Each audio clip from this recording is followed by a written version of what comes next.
J'ai grandi avec des insomnies qui m'ont gâché la vie depuis que j'étais enfant. Ma mère me dit qu'elle se rappelle que je dormais bien quand j'étais petite, mais moi je n'en ai aucun souvenir.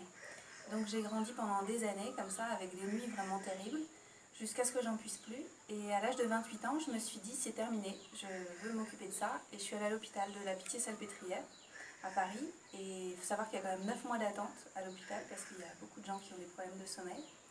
Et là-bas, ils ont étudié mon sommeil avec les électrodes sur la tête, un peu partout. Et ils m'ont dit que j'avais pas de problème. À partir de là, j'ai eu beaucoup de chance parce que le chef de service m'a envoyée vers une naturopathe sophrologue qui a des groupes de rééducation au sommeil. Et là, je me suis retrouvée dans un groupe de gens qui ne savent pas dormir. Donc la même chose que moi. Et cette dame, elle nous a reçus tous les 15 jours, 5 fois. Et elle nous donnait des clés pour apprendre à dormir. Des clés de naturopathie, mais aussi des clés de relaxation, de sophrologie, des clés de pleine conscience, avec plein de bons tuyaux sur l'exercice physique, l'alimentation, comment fonctionne le corps.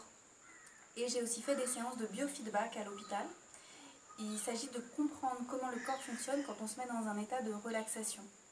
Et à chaque fois, j'ai réussi à dormir. Alors que chez moi, je n'arrivais pas à dormir, ce qui était quand même incroyable pour moi.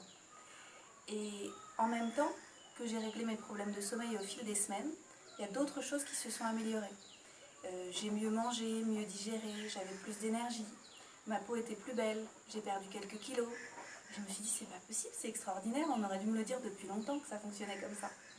Et donc à la rentrée suivante, j'ai commencé à étudier la naturopathie le week-end, en plus de mon boulot. J'avais pas du tout dans l'idée de me reconvertir. C'était vraiment quelque chose qui était plus de l'ordre d'une passion, d'une nouvelle chose que j'avais très envie d'apprendre pour moi, et aussi éventuellement pour mes proches, ou ma famille, ou mes amis que ça pouvait intéresser. Et au fil du temps, au fil des années, en fait, comme je m'étais mis à mon compte pour travailler parce que c'était plus pratique, eh bien, la naturopathie est devenue mon métier, alors que c'était pas du tout ce que j'avais prévu. Je dis souvent que la naturopathie m'a choisie et que je ne l'ai pas choisie, parce que j'ai jamais voulu faire ce métier-là, c'est juste arrivé comme ça. C'est pour ça que souvent les gens avec lesquels je travaille, parce que maintenant je fais aussi du coaching, je leur dis suivez votre passion et suivez ce qui vous donne de la joie, ce qui vous intéresse profondément, et ne réfléchissez pas en termes de stratégie, de c'est là que ça recrute, ou c'est là qu'il y a du boulot, ou quoi que ce soit. Je pense vraiment aujourd'hui, parce que ça m'est arrivé, qu'en fait ce qui fonctionne c'est de suivre ce qui nous fait du bien, et après la vie elle se déroule et elle nous offre des opportunités. Donc je me suis rendu compte de quelque chose de très important pendant mes études de naturopathie, c'est qu'il y a toujours une composante émotionnelle à nos problèmes physiques. Et dans mon cas, c'était une très forte anxiété et beaucoup de peur. Donc j'ai beaucoup travaillé là-dessus, en psychothérapie, mais aussi en thérapie brève. Et j'ai appris l'EFT pour moi. Donc l'EFT, c'est une technique psychocorporelle de gestion des émotions, où on tapote sur des points qui sont placés sur des méridiens d'acupuncture, et on peut l'utiliser tout seul, en autonomie. C'est ça que j'aime. C'est comme la naturopathie, on peut l'utiliser tout seul en autonomie à partir du moment où on a compris comment ça fonctionne.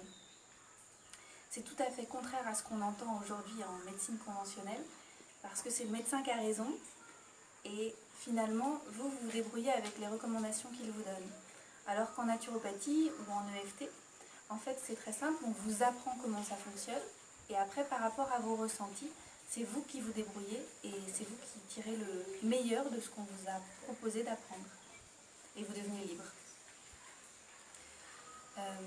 Je vais juste revenir sur la naturopathie. Pour ceux qui ne connaissent pas, la naturopathie, ça a 4 piliers. D'abord, le repos de qualité, donc le sommeil, mais aussi les pauses qu'on peut faire dans la journée. Les pauses de méditation, de contemplation. Si on veut parler du yoga, le yoga nidra par exemple. Des choses comme ça qui nous permettent de nous recharger. L'exercice physique qui va permettre de mettre du mouvement au corps, qui va permettre aussi de favoriser l'élimination des déchets. Bien sûr, il y a l'alimentation. Les gens croient souvent que la naturopathie se limite à l'alimentation, mais nous ne sommes pas des nutritionnistes. L'alimentation, c'est très important, mais c'est surtout important quand on comprend comment manger et ce qui nous fait du bien. Plutôt que d'apprendre des règles qui sont applicables pour tous, c'est vraiment un retour à votre ressenti pour savoir ce qui est bon pour vous. Et la dernière chose, c'est l'équilibre psycho-émotionnel, parce que si vous êtes bien dans votre tête, si vous arrivez bien à gérer vos émotions et qu'elles circulent correctement, alors la maladie ne peut pas s'installer. Il y a toujours un retour à l'état d'équilibre. Alors qu'est-ce que ça m'a permis, tout ce que j'ai appris? Ça m'a permis donc de gagner en liberté, c'est ce que je disais tout à l'heure, mais ça m'a permis aussi de devenir plus audacieuse, de devenir plus courageuse, parce que je pense que j'étais pas très courageuse avant. Et la vie m'a obligée à le faire. Et je suis très reconnaissante pour les épreuves de vie que j'ai eues, parce qu'aujourd'hui, je me sens capable de partir au bout du monde et d'aller rencontrer des gens fantastiques et découvrir des choses extraordinaires que j'aurais pas pensé possible avant. Alors je sais pas de quoi demain sera fait, j'ai l'habitude de dire je sais pas comment j'y vais mais j'y vais. Donc on y va et puis on verra ce qui va se passer. Aujourd'hui ce qui m'intéresse c'est des choses qui sont plus intangibles comme le chamanisme, les soins énergétiques, des choses comme ça. Ce qui me semblait complètement ésotérique, très très lointain pour moi avant.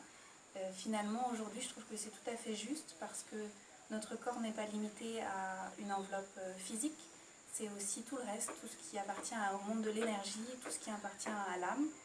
Et donc je suis sur cette quête et sur cet apprentissage qui est passionnant.